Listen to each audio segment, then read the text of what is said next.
اور قالو یا رسول اللہ لیس کلنا یجد ما یفطر الصائم، صحابہ میں سے کسی نے کہا کہ یا رسول اللہ ہم میں سے ہر کسی کے پاس تو اتنا نہیں کہ ہم روزے دار کو روزہ کھلوائیں، کسی کو روزہ افطار کراتے پھرے، ہم تو خود غریب آدمی ہیں، ہم خود مسکین آدمی ہیں۔ میرے آقا نے فرمایا یؤتی اللہ ھذا الثواب من فطر صائما علی تمر او شربت ماء او مذقۃ لبن۔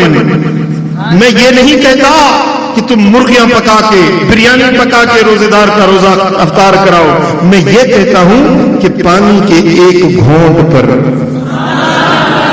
دودھ کے ایک گھونٹ پر یا کھجور کی ایک پیشی پر کسی کا روزہ افطار کراؤ تو تمہیں بھی روزے دار جتنا اجر و ثواب ملے گا۔ سبحان اللہ۔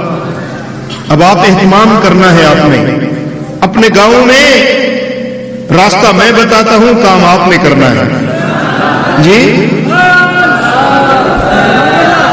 آپ جو بھی فقیر بیٹھے ہیں اپنے اپنے گاؤں میں اپنے اپنے محلے میں ایک افطار کمیٹی بنائیں۔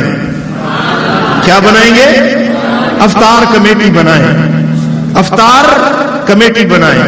پھر اللہ نے جس کو بھی جتنی توفیق دی ہے، کوئی 1000 روپیہ دے دے، کوئی 2000 دے دے، کوئی 5000 دے دے، وہ اکٹھے کر لیں۔ پھر اس میں سے آپ افطاری کا اور سحری کا سامان خرید لیں۔ پھر آپ کے محلے کی جتنی مساجد ہیں ان میں شام کو جا کر روزہ افطار کرائیں۔ اگر آپ کے شہر سے روڈ چلتا ہے، مسافر گزرتے ہیں، تو جب افطاری سے آدھا گھنٹہ پہلے آپ روڈوں پر کھڑے ہو جائیں، پیکٹ بنا لیں۔ جو گاڑی گزرتی ہے اگر وہ رکتا ہے تو اس کو رکوا لیں، اس کو ٹھنڈا پانی پلائیں، اس کا روزہ افطار کرائیں۔